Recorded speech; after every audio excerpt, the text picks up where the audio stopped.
Hey, everybody. Becky Brett here, your executive coach for nonprofit leaders.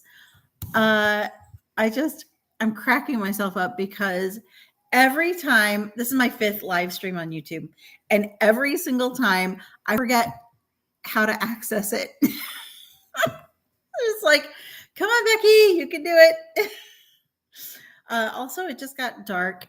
We've got some storms passing through. So let me turn on some additional, not awesome lighting, but it'll do for now. Cheers. I hope you have your trusty beverage, whatever you feel like drinking at the moment. I've got coffee, bulletproof coffee. So that will fuel my morning pretty consistently. And let me bring up my notes also because that is important. Because I want to make sure to, I always do this from notes. So, oops, wrong notes. I swear, y'all, if I can do it, you can do it. That's where we're at now. I apparently have closed my notes for today. So give me one sec. Aren't you glad you're learning from me? Yeah. Oops. YouTube. Here we go. Okay. So, great. Now that I am here, look, here the first few unedited, the whole thing will be unedited, but finding like popping in here for the first few unedited minutes of Becky trying to figure her stuff out. And I even tried to get on here early, but imagine that I got distracted. So here we are. Here we are. It's all right. Like we say in improv, everything that happens is exactly what should happen. So clearly this was meant to happen like this. Okay. Well, welcome. Welcome. My name is Becky Brett. If we are new to each other, I'm an executive coach for nonprofit leaders and other impact-driven leaders, whether they be entrepreneurs, artists, other creative souls. I'm a leadership coach, and the way that the way clients usually find me is through their need for fundraising, because I know, especially right now, it's tricky. The federal government is doing what it does, and this is why I preach. If you've ever worked with me, I preach not relying on the federal government or relying on grants for your funding, because anything could happen. It's important to have multiple funding streams, but that's not what we're here to talk about today. Today, we're going to talk about how to survive your early years in nonprofit leadership. And if you are a seasoned veteran, maybe some of these stories will sound familiar to you. If you are new to nonprofit leadership, I hope that this helps you, helps you feel less alone in the craziness that can be your chosen profession. So, I've been in leadership roles for quite some time now, but my first executive director titled position was in 2012 with the Virginia Highlands Festival in Abingdon, Virginia. And when I started there, I moved there to Abingdon from Chicago, and I came in thinking I was all that, knowing I was all that. And I remember I came into the organization. So it from Chicago to a town of 8,000 people, first of all. And the organization was almost entirely volunteer run. Prior to me taking on the executive director role, they had basically admin assistants, and the board took on all the other leadership.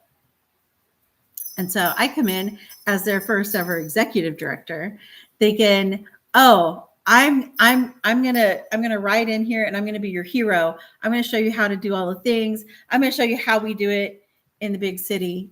And let me tell you, I failed so hard. Oh my God. I failed so hard in that first year.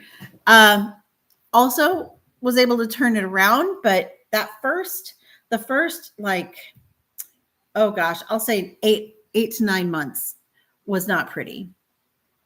And I struggled. And then I continued to struggle after that, but for different reasons. So I got over that one thing, that savior complex. And but then like new problems popped up, like they do, like they do. So I guess today is going to be more of like I do have helpful advice for you. I definitely have that to share. But this is, I think, of all days, to like, it's rainy and the coffee is warm. And I think today of all days, let's just cozy up and hang out for a little while together. So, surviving those first few years, or the early years of nonprofit leadership. Wow. When I started, the board member in charge of fundraising decided they didn't want to do that anymore. And fundraising had fallen so far off the priority list because they had significant earned income streams. So fundraising fell pretty far off the list, except that some programmatic changes prior to my arrival meant that the earned income wasn't coming in the way it used to. And so I pretty quickly found my own paycheck in jeopardy. And I was the breadwinner. Maybe you can relate to this. I was the breadwinner of my family. So me not getting a paycheck was not an option.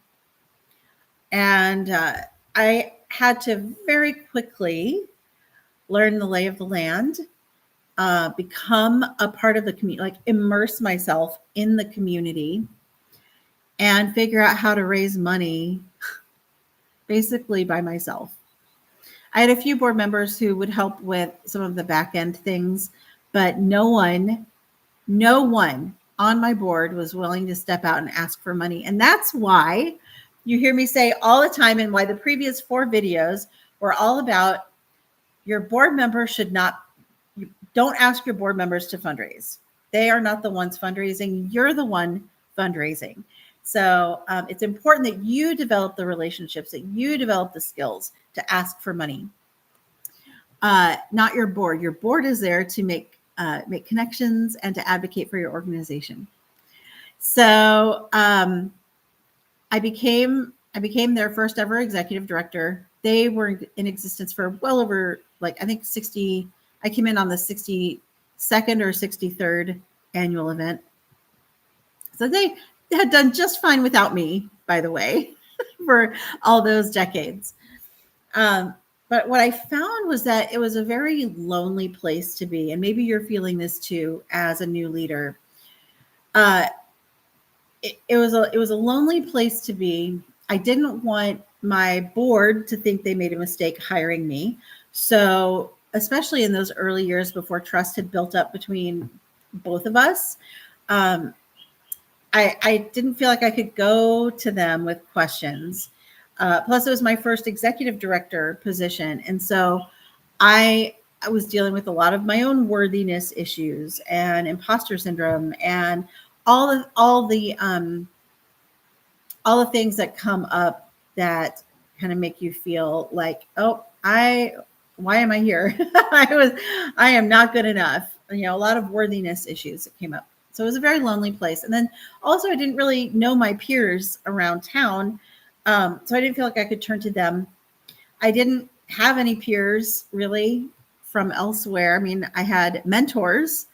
And so I did turn to some of my previous mentors for help and advice. And what I did for myself and for my community was I became the mentor that I wish I'd had. I did this by finding YouTube videos like these, like the one I'm making right now, and finding other virtual mentors to really listen to and absorb their information. And then I created a community of other nonprofit leaders, both in my geographic area and elsewhere online. So I invited leaders who I knew from other small organizations and large organizations. And then I created a Facebook group, which has since gone away. But the Facebook group was so helpful in connecting us and providing a place, a safe place where we could talk about the crazy shit that happens. Like, people are endlessly creative in how they can mess things up. Me too, by the way. Me too. So not just people, not just out there people, but like I guilty as charged. Same. So so to combat the loneliness, I built a community around me, became the mentor that I wish I'd had. And then eventually I was able to join other communities, some paid communities where I just found myself in really good company. So that's number one. I guess, number one, how to survive, build community around you. The second thing I did was to get off my high horse and really immerse myself in my area, my region, my community, really learn what they needed so that I could become the leader they needed and not the leader I thought they needed. It's not even a fine line. There's like a chasm in between the leader your organization needs and the leader you think it needs when you first start. So it's important to do a lot of listening. You've probably already done this, but a lot of listening to the people who've been there. So I did a lot of listening. I was able to do more listening the further along in my own leadership and my own self-confidence, because the willingness to listen is also the willingness to change and to be changed by what you hear. Write that down. That was a good one. The willingness to listen is also the willingness to change and be changed by what you hear. And that comes from a place of confidence and strength. So if you're not feeling confident, you're probably not listening very well either. Just FYI. Yeah.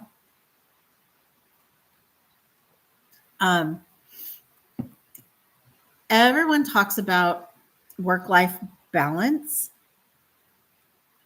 And I think I think we're moving away from that. I think we're sufficiently moving away from work-life balance being the ideal, because things will never be equal.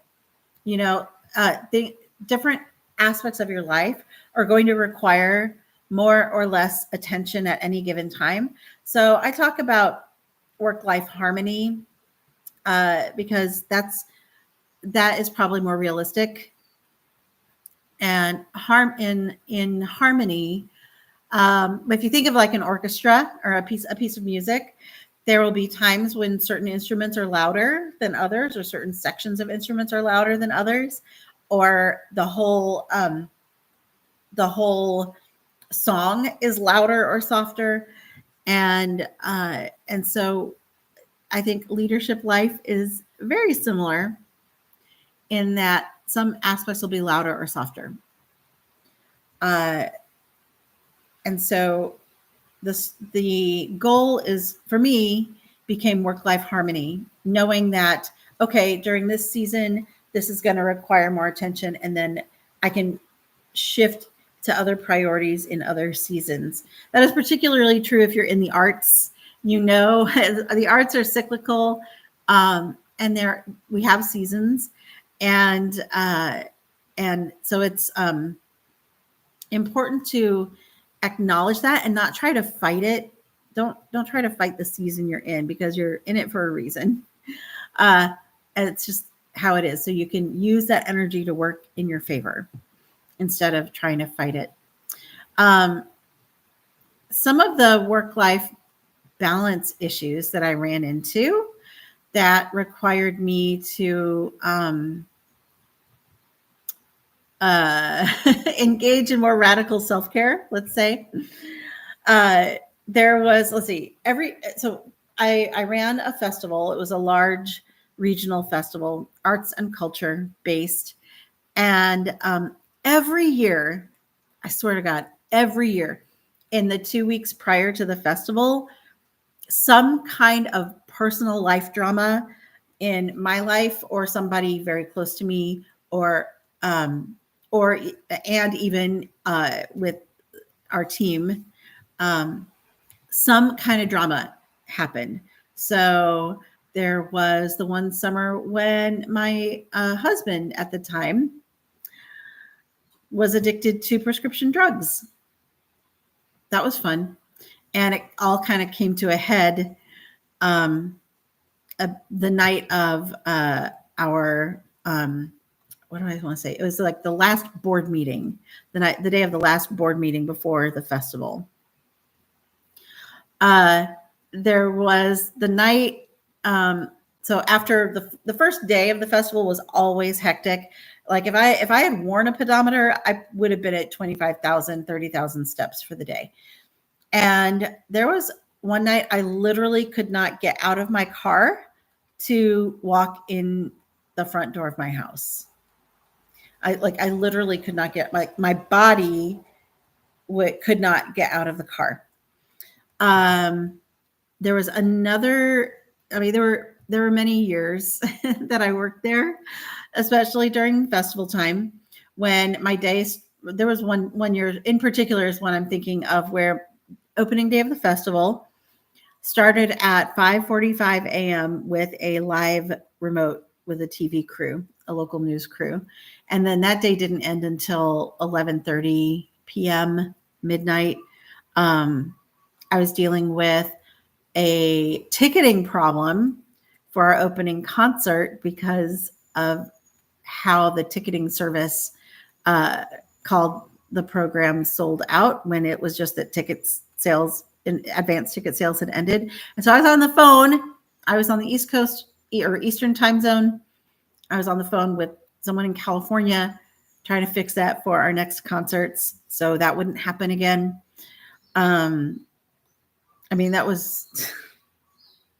Those were not fun days.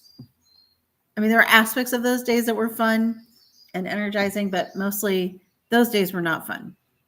So how did I cope with that? During a festival or an event, like if you're doing a gala or if you're in a season of intense, massive action, it's so important to take care of your physical body as well as your energetic and your emotional body.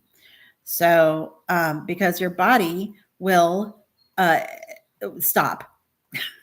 Like that one time when I couldn't get out of my car, I had to go to the hospital and have my knees x-rayed. Like I could not walk.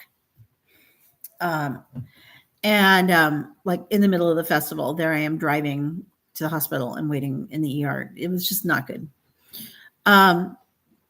So make sure to take care of your physical self. Make that a priority, because if you go down as a leader, it is very hard for your team to fill the void that you leave. If you're new, it gets easier the longer you're there, because then your team, like you've built up trust and your team knows what to do. But in those early years, it is so important to take care of yourself physically. Of course, also mentally, emotionally, spiritually, all the ways. So take care. I did end up focusing more and more on self-care. Also, built in redundancies so that they were not relying on me for anything during the festival.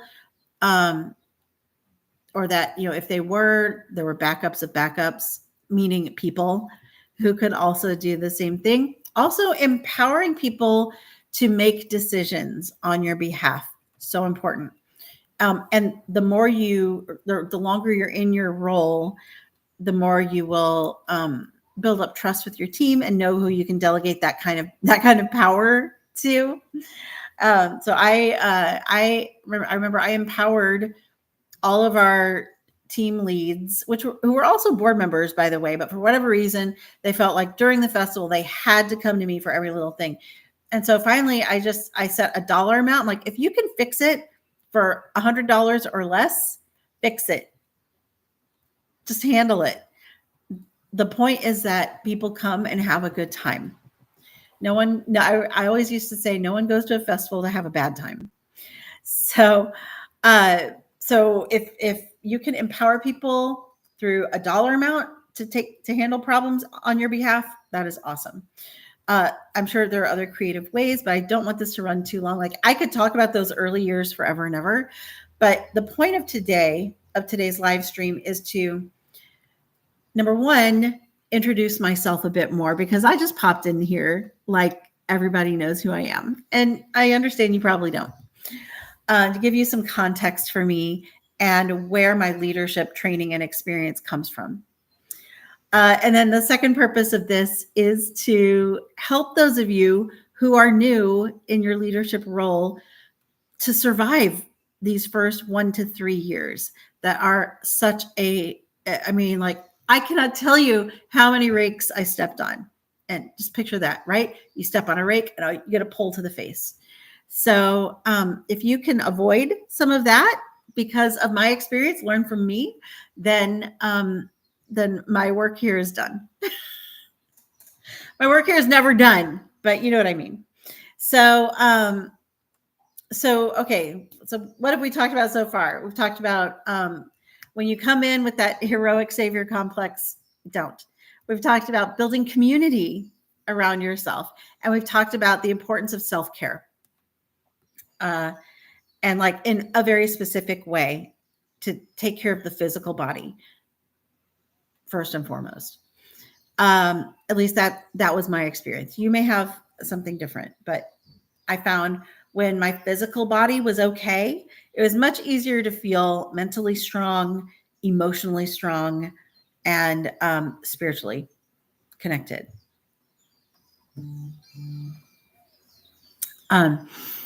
Let's see. Okay.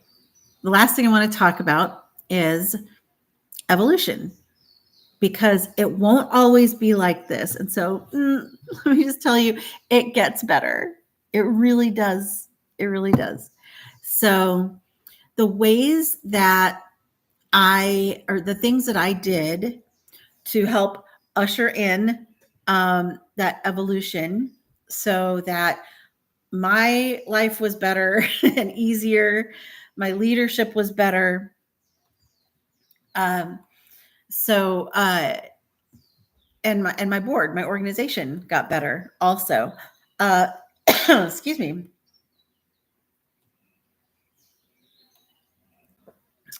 Much like with your situation, the first thing I had to do was stabilize finances, because things are so much easier when you have money in the bank and you can pay to fix your problems. So number one, I developed and then implemented a fundraising system, a way of identifying potential donors and then connecting with them so that they would want to give us money. And this led to more 5-figure gifts than the organization had ever seen before, like cash money, not in kind. Although in kind is important, media sponsorships are important, but at the end of the day, I can't pay my staff with media sponsorships. I can't pay my staff with exposure. So, so getting that fundraising nailed down as a system that I followed year after year made a huge difference in my quality of life as a person and as a leader and in my relationship to the board. So get your fundraising locked in. The second thing I did was establish, because the festival had done basically the same thing for 60 plus years. And we were hearing from our audience that was, even though they liked the reliability of it and coming back to see a lot of the same things over and over, there was an aspect of it that was boring also. And I was bored too. So I'm sorry, my messages are blowing up. Let me just make sure nothing is okay. Nothing is happening. Things are happening, just nothing I need to deal with. So I, for my own creative fulfillment and that of our audience and our board, I established an innovation lab. So we devoted a percentage of our budget every year to new projects, to incubating new projects. And that is something that I talk about in my TEDx talk, which is, if you search for it, it's called The Art of Connection. And it's under Becky Caldwell. That was my former last name. So Becky Caldwell, The Art of Connection, that was TEDx Hickory. So established an innovation lab, which also incidentally increased fundraising because funders were excited to explore something new within, safely explore something new. So the innovation lab, so I established a fundraising system, got the innovation lab up and running. Oh, and then I invested in good donor management software and a fundraising coach. So the combination of donor management software, because by the way, 60 plus years into the organization, and they were their donor records were basically on like Excel spreadsheets and Post-it notes and like pads of paper in people's homes. It was a mess. So no wonder that board member didn't want to do it anymore. Like, it was just a mess. So I invested in donor management software and a fundraising coach to help me, because I was able to effort my way through those first few years, those first 2 to 3 years. But oh my God, it's exhausting. And in the meantime, there's other things I want to do as the organizational leader. And so getting a fundraising coach was huge for me because she helped me. And her name is Lynn Terrell, by the way, and she's still in business. If anybody wants her info, also, that's the work I do. So look at me. Hi. But also, if you're not vibing with me, totally fine. Lynn is brilliant, and she focuses on capital campaigns and getting your organization ready for capital campaigns. So if that's your jam, that is not something I do. I do more annual fundraising. But if you're looking at a capital campaign, Lynn Terrell of Terrell, I think it's Terrell and Graham Consulting.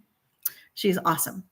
So invested. Basically. So I invested in our systems and some professional development. And then the fourth thing I did was evolved the board. And remember, board positions. Okay, if you're watching and you're on a board right now, and you're frustrated because maybe you're new to the board and it seems like no one's listening to you, please stick it out because your executive director needs you so much. Boards will evolve. And so I participated in the evolution of the board by helping recruit new members. And it's, I remember there was one board member who was like, well, it's kind of a conflict because aren't you like selecting your own boss? Yes, I am selecting my own boss. So why wouldn't I select somebody I can work well with? Let me just put that out there. A long time ago, a mentor told me, if you get to make the rules, why not make them so that you win? If you get to make the rules, why not make them so that you win? What is our obsession with fairness? Maybe fair, like life isn't fair, right? Our parents all told us that. Maybe your parents didn't. Maybe you're Gen Z and your parents didn't tell you that. But my parents told me that all the time. Life isn't fair. So the purpose of the organization wasn't me. I was just the tool to achieve the mission of the organization. In order for me to be an effective tool, I needed a board I could work well with, and the proof is there. So the proof was in increased revenues. The proof was in increased audiences. The proof was in expanding our offerings to year-round pockets of events. So the proof was there. My participating in the hiring of my own bosses was fine. It was desired. That is what you want to do. You want to find people. I mean, and by the way, you hire your boss all the time. When you interview for a new job, you're hiring your boss too. So participate in the evolution of your board and the increased effectiveness of your board members. Okay, let me check my notes real quick. Oh, that's it. Yay. All right. Look at that. 30 minutes in. I was thinking these would be like 20-minute videos, but as I talk, I have so much to share. I don't know how I can keep it down to 20 minutes. So thank you so much for joining me today. We talked a lot. And by we, I mean me. I talked a lot about how to survive your early years. So to recap, I love a good recap. Number one, if you've come into the position thinking you're the hero, you're not.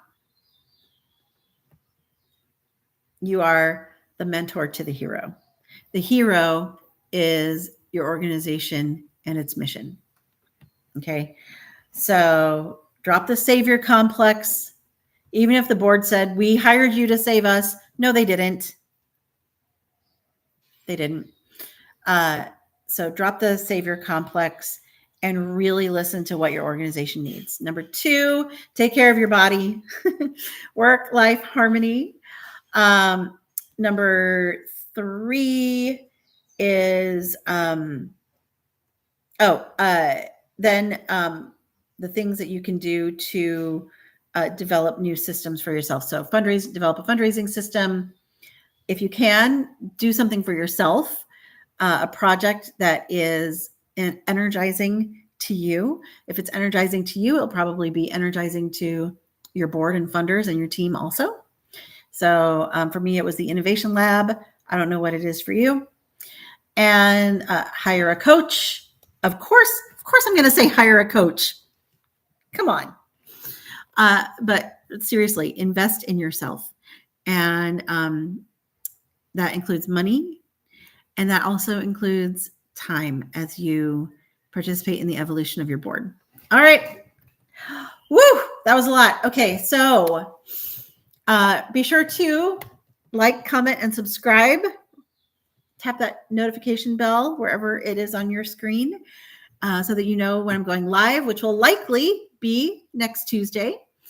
And what else? I offer a free funding focus consult. So if you are struggling with your fundraising, which you may be right now because of reasons, that link will be in the description box. And let me see if there was anything else. If you're not struggling with fundraising, but you still want to chat with me and see if we might be able to work together, I have a Talk Story link. So it's a Talk Story with me. 30 minutes of a virtual coffee where we can just chat and see if working together is a good fit without focusing specifically on fundraising. So check out all of those links in the description box. Thank you so much for watching. Thank you for sharing this with a board member or a new leader. Maybe as a board member, you're working with a new executive director at your organization, and you not so subtly send them this. You have my support. I won't tell on you. So thank you again for watching, and I will see you next week. Aloha.